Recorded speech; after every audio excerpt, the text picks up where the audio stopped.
having us here. Thanks for coming, man. Yes, it's been an honor to talk to your staff and to just watch you from many, many years ago, from Oprah, from Diddy, from everybody. You're the go-to guru for education. How does that feel to be that guy? I think guru, it may be overstated. I'm the cat who's grinding, but there are a lot of people who are doing it.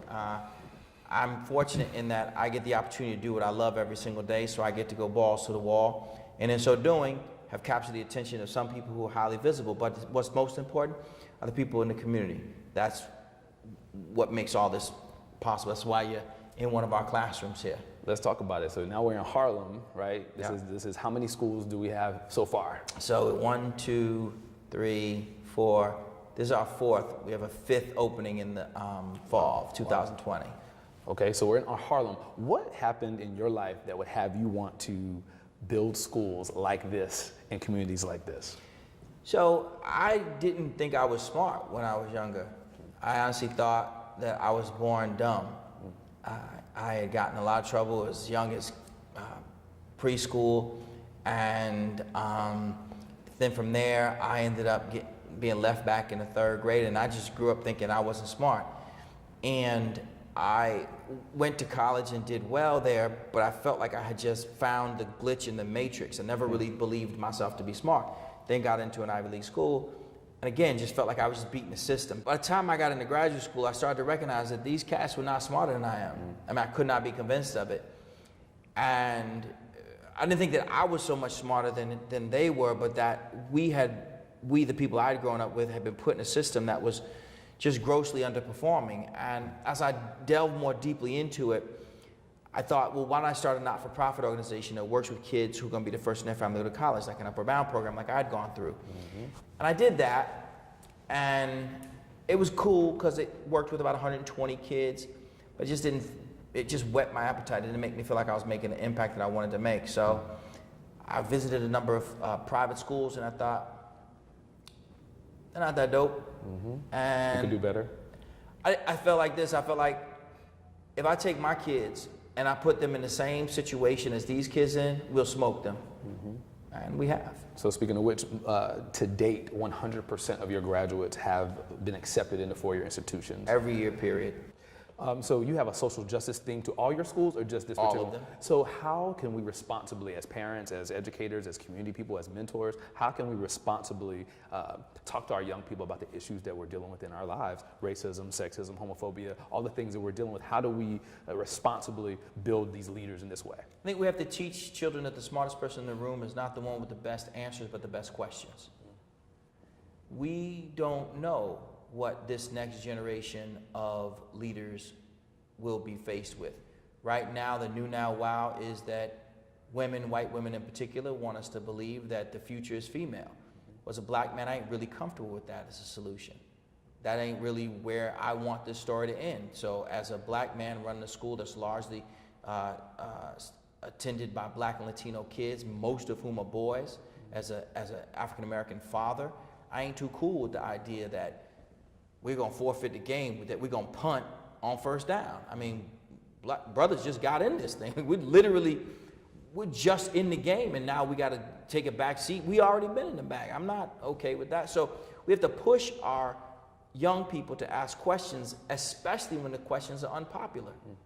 Because we're in this bizarre phase of conversation. Well, it's not even conversation, just screaming, where if someone is homosexual and you ask a question about the homosexuality, you're lambasted. If a person is African American, you ask a question about our community and you're not from that community, you're lambasted, and on and on and on and on. That's not the way we get this thing done at all. What is your focus for young black men? What is 3 things that young black men, young minority young men, brown people, what do we need to know?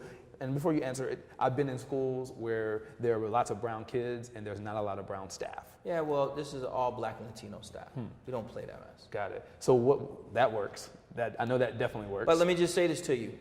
I will fire that black ass faster you can say Jackie Robinson if they ain't doing their job. Understood. It doesn't really matter what a person's color is, it matters what the content of their character is. The fact that we have a largely black and Latino male and female staff is an indication of our commitment to our community. But our commitment to our community is most measured through the performance of our children. And so if I don't have performance of our children, then it doesn't matter what the color of the person at the front of the class is. It matters who they are as a person. So where we have to focus in terms of teaching our young people is about excellence. Specifically, what that means is it is not enough to show up to work as a black man. You have to be extraordinary. Sure. You have to be that dude who, when somebody wants somebody to do something, you're the first person they think of, and then they recognize your color. How do we innovate in our assessment of our students? I'm not a great test taker. How can you, or what's the next level? What's the innovation and assessment of young people? Well, we have strategies already. We just don't effectively use them because they're not expedient, meaning that it's hard to measure a portfolio quickly. And we have to also take in consideration the fact that we're still trying to overcome implicit bias. So I remember when I was really young, my mother and I lived in public housing until I was about 20. And I remember one time she signed me up for some research study. And I remember them asking me something about a broom closet and a counter. And my public housing project, we did not have a broom closet, and that I was aware of. And I didn't know a counter didn't really, I didn't understand what they were saying. I was an island, a counter on an island. And those two things, a counter is a counter and an island is a place. So I didn't know what they were talking about. And I remember this very, so if I am being assessed on my language, then you're not going to understand what I'm saying if I am asked to tell you what I would do with a counter on an island. Further, we can't just look at the assessments that we currently have, the state assessments, in the same way that we do as the SAT and the ACT. Those are different. Those are latent knowledge tests. The assessments that we have for state assessments, they base on skills. Like you see there, over there, there's a standard, there's a state standard. And it says, in the ecosystem, balance is the result of interactions between community, I think it says members, and their environment. And then the objective is just that standard. I know how to demonstrate my knowledge of the relationship between animals and plants and other environmental and other things in their environment because I can demonstrate my understanding of how the quality can affect the ecosystem. Yeah, incredible. So that's for them to know what they're going to get out of today's class. Now, this lesson, this is what I'm leaving with, this is what I'm left with, and I should be able to articulate it as such. Yeah. Just a couple more questions. You sent a tweet a while back about witnessing 200 African American or young men of color cutting their hair, or speaking of dreadlocks and unkept froze, and et cetera. What are your thoughts on that? I got a lot of backlash, a lot of conversation around what we look like as men of color and how we present and what's professional and what standard of beauty and excellence we're following. What do you say currently?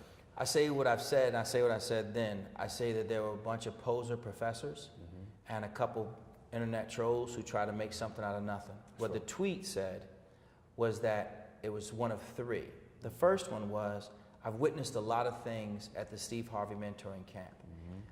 An African American man who brought together other brothers to help young brothers. Sure. That was the first tweet.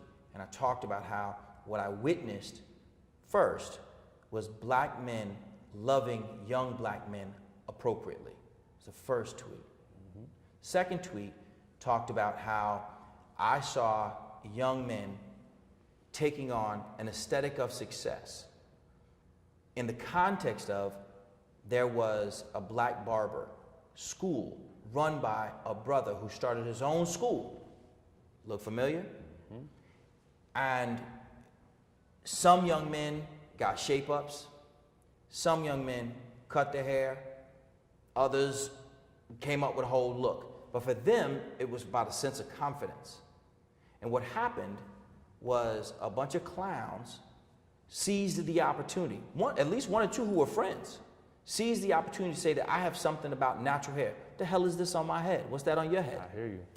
So because mine curls, it ain't natural? Sure. And because a young brother goes to the barbershop, he ain't black? I mean, it's an absurd notion. Yeah. And so, fact, walk around the school and see what I care about kids' hair. I don't give a damn what you have on your head. It's your head. But as far as the measurement of beauty and success I don't people care. of color. I'm being as explicit as I can. I don't Sure. care what you have on your head. Sure. It's your head. That was an opportunity for some opportunists to try and get some clicks on their little junky sites. For sure. And the so, greater conversation for me is like even in TV and acting and movies and in music and do we still have the fried dye? And so I keep saying the same thing. I don't care what you have on your head. Sure. You can put what you want on your head anytime you want. Whatever you put on your head is what you want. I don't think that. I'm saying as explicitly as possible. That's for sure. For me, it doesn't matter to me. It doesn't matter to me. It doesn't matter to me then. I wasn't talking about then or now. I wasn't talking about whether or not these kids had to get their hair cut. And there's nothing that I said in the tweet that said that I wanted them to get their hair cut. Absolutely. I said, I watched some people get their hair cut. Go to the barbershop. What do you see?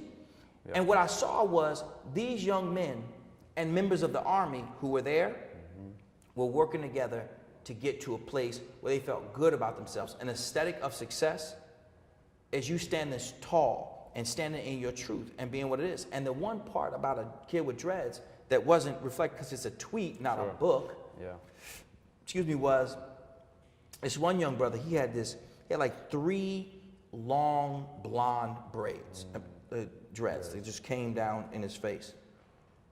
He said, I'm tired of being known as the kid with the blonde dreads. Yeah. He said, I'm so much more than that. How about that? This young man said, and so he said, I'm cutting this off. He said, I'm cutting this off. You want to cut it, you don't. Sure. How do you speak to, and what would you tell a young person who fails a test or who doesn't succeed athletically or experiences failure? How would you guide, even your sons, how do you guide people through failure? Tell you what happened. One of my sons had, I know something that meant a lot to him, and he didn't do well on it. And he told my wife, because she went with him, he told her that I was going to say something rude. And when I spoke to him, I said that there are wins and lessons. And you have to ask yourself, did you prepare at your very best for this? And if you say that you did, then what else can you expect? If you say that you did not, then what else can you expect? So if you didn't, and I asked him, did you? He said, I did not. Then why are you sitting physically exactly where you were before you took this? If nothing else, change your zip code. Go somewhere else in the house. Do something different. Breakthrough with Dr. Steve Perry. Talk about that show and what it meant to you and what you see moving forward with that. What I see is, I'm not sure. It depends on if Fox picks it up. If they do, awesome. If they don't, awesome. I have this amazing gig here where I get to bring kids into the school to create an amazing opportunity for them to grow into the people that they want to be. So the show was a lot of fun. I know, it's funny you mentioned, I just got a text from one of the producers who was saying really nice things about what's being said about it, but it's out of our hands. It depends on if Fox wants to go in the direction of more gossip, or if they want to go into a different direction we took them. Last thing, politics of education. How can our government support people like you, people like HBCUs? How can they support us? Well, what they can do is provide more school choice at the earliest stages and ages. Every single child should have access to a quality school, and that school may not be in their neighborhood. They should go to the best school, like middle class people do. We send our kids to the best school. We don't really care where they are. It doesn't mean if we have to wake up early and put them on a bus or train or in a car. We want our kids to go to the best school. So I want the same thing regardless of your socioeconomic class. Dr. Steve Perry, thank you so much for being here and having us here. I want to give you an Achieve hat. This is my philosophy on everything. You dream, you speak the dream, you believe what you say, and then you achieve. Let's get it. Thank you. All right, my man. We'll